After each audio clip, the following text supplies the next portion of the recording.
Now, Idolmaster has been in full swing for a couple of weeks now, and I've been watching a couple of box openings, and as you saw in this title, one of these chase cards in this set is worth $35,000. But we'll get to that a bit later, in revealing which one it is. However, I have noticed in some of these box openings that not everybody knows why some of these chase cards are worth so much money, or the differences between some of the signatures on them. So let's dive into that and explain that a bit better, starting with how the signatures on these cards work. Now, in the set, there are a few rarities which you can get signatures on, or these idol signs, as they're called. Those being the premium cards, which are like the upgrades of some of the like commons or whatnot, or even upgrades of like some of the golds too. The other ones you can get the idol signatures on, which are the signatures of the characters from Idolmasters. And you can get those on also the Ultimates and the SLs. However, the big difference here is when you get to the SPs, where you can get cast signs, which are the signatures of the voice actors behind the character. And that's why the SPs are worth so much more than the ultimate rares, because the ultimate rares only have the character signature from the show, not the voice actor. And we're gonna kind of dive into some of the VAs that are represented here, and go over 6 that I thought were standouts. But first, let's just get a general look at the signatures you can obtain. Like with Asterix here, which is a alt art of Miku Maekawa, you could end up with the VA voices of Natsumi Takamori or Ruriko Aoki. On Unicus here, the alt art of New Generation, you could get one of 3 different VA signatures on them. And because of these multiple versions of these signatures, getting the one you want of the VA you like is a bit harder, because there are 2 to 3 different versions you can obtain. And as you can see on here, the signatures you could get for VAs, you can get Akira Sunazuka, Akari Tsujino, Ryamu Yumemi. Moving over to Sugar here, the alt art of Shin Sato, you could get Marie Miyake, Yumiri Hanamori. Kaede here, you could get Saori Hayami. Over here on Fortune Regina, the alt art of Ranko, you could get Kaoru Sakura, Maya Uchida. And with Sachiko here, you could get Ayana Taketatsu. And then of course, Bright Lights, we have the possibility to get either Amina Sato or Mao's signature. And then on the Yui Otsuki here, we could end up getting Nanami Yamashita. And on Hagoromo Komachi here, we could get Ru Thing or Rika Tachibana's signature as the VAs. And on Shiki, you get Kotomi Aihara. Over here on Mirror, I'm butchering the name of this. But the alt art of Nagi Hisakawa, we could either get Hina Tachibana or Rika Nagai. Kyoko, you can get Atsumi Tanezaki. And then on Anastasia, last but not least, you could obtain Sumire Uesaka's signature. Now, some of these VAs are more standout than others to me personally, and we're going to go over the 6 I found to be the big standouts. Alright, hopping right over to this PowerPoint I made. Going over the 6 standouts, let's start with Sachiko's VA, Ayana Taketatsu. And I thought she was standout because she has some pretty big roles I thought were interesting, such as Nino from Quintessential Quintuplets, Azusa from K-On!, freaking Kosaka Kirino from Oreimo, and so on. As you can see here, she's even Lifa from the SAO series, making her one of the standouts, including being W from Arknights. Moving on to number 2, we have Yumiri Hanamori. I thought she was a standout for one of the VAs on this card you could obtain. Sadly, she's only one of two, so getting her is a little harder because you could also end up with Marie Miyake's VA. Yeah. But if you are lucky enough to get Yumiri Hanamori, you just obtained, as you can see, Hayasaka's VA, Yanfei from Genshin,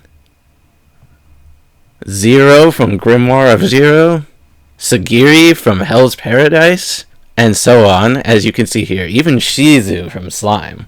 Now, let's go to number 3.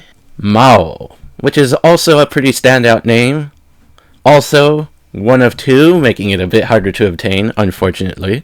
But, if you do get her, she is the VA of Shion from Slime, Pecorine, also Narmaya from the Grand Blue Fantasy series, Iris from Fire Force, and of course, Fauna from Black Clover, and many of these others you see before you, who I am unfamiliar with, for most of them.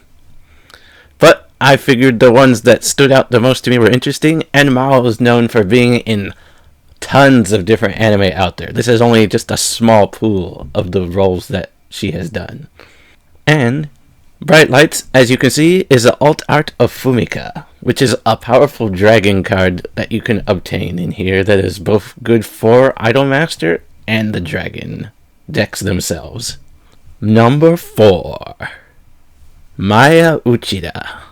I do find it unfortunate that a lot of these bigger names are paired with another name that's probably still popular, but not as standout to me personally.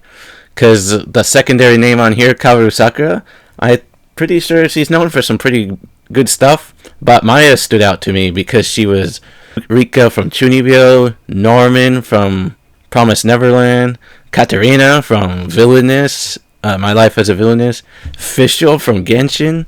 I just found those names to be standout, and she's known for some other pretty big ones too that we didn't go over.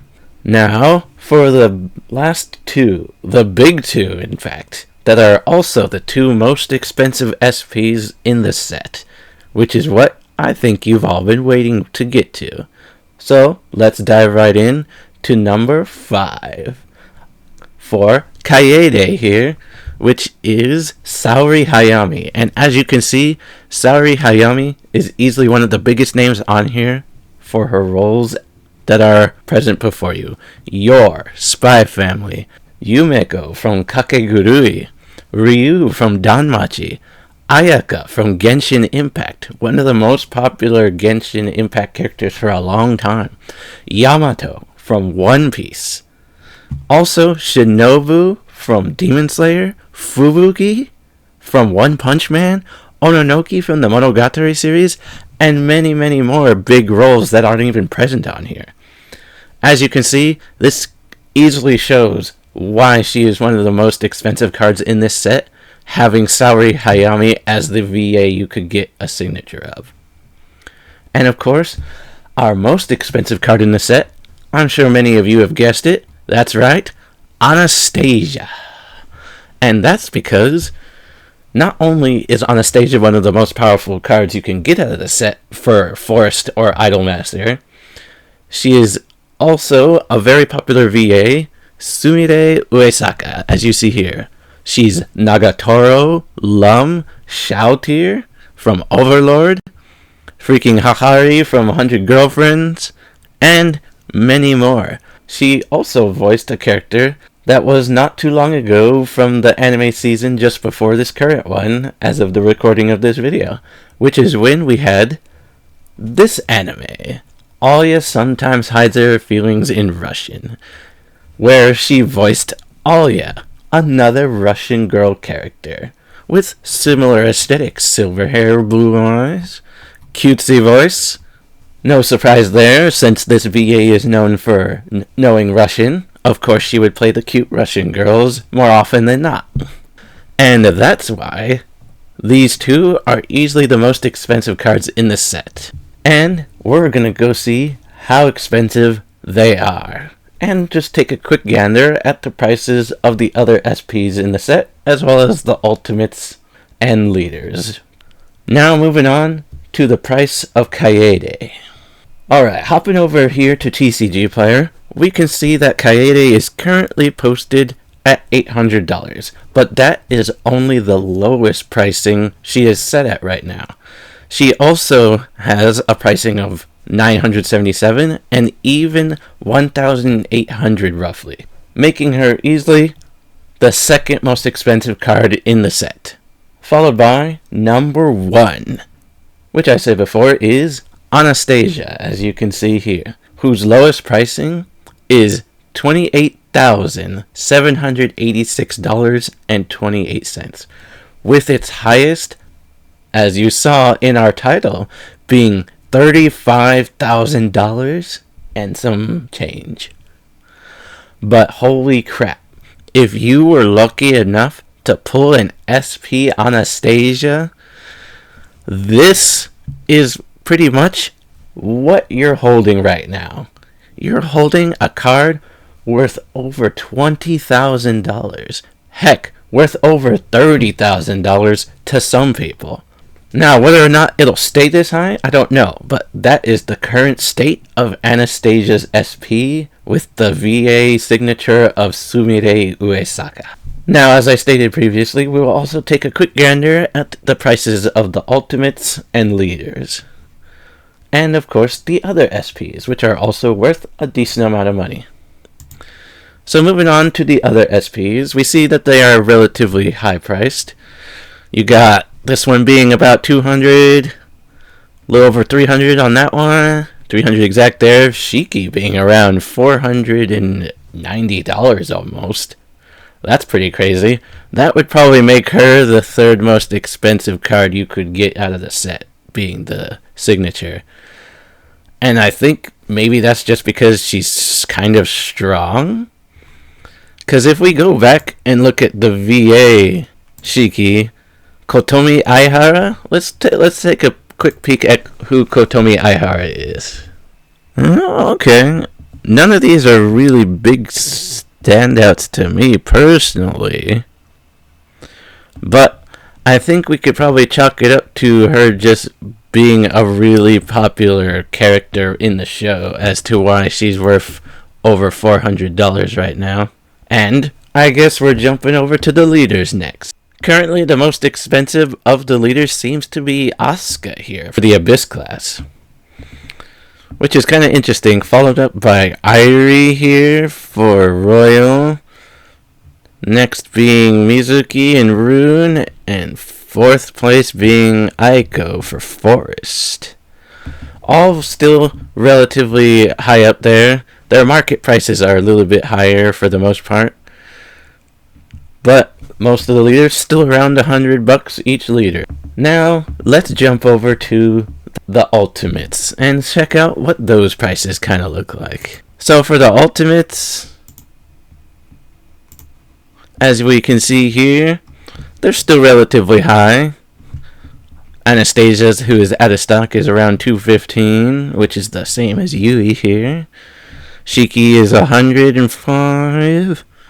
Kaede's $150. Yep.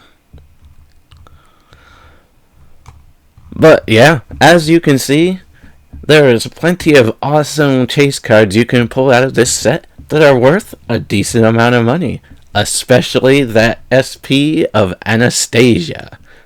Damn. Over $20,000 to $30,000 for that one card? That's pretty wild. And is probably the most expensive card in Shadowverse right now, if I'm not mistaken. There could be something higher up there, but I'm currently unaware of it. But if you know of one that exceeds $30,000 right now, please let me know down in the comments. I'd be happy to learn about it. In any case, thanks for hanging out with me while I explain these cards and how they work in the set, and why the SPs are worth so much more than the Ultimates. And if you're interested in some of the other stuff I've done, I also go over some cards that we didn't quite get in set 6, as well as a fun little video about what class I believe the Hololive EN girls would go into. And if you're interested in those, please check them out. They should be available on the screen here somewhere. And until next time, look forward to some more Shadowverse Evolve videos in the near future. Mr. Howry.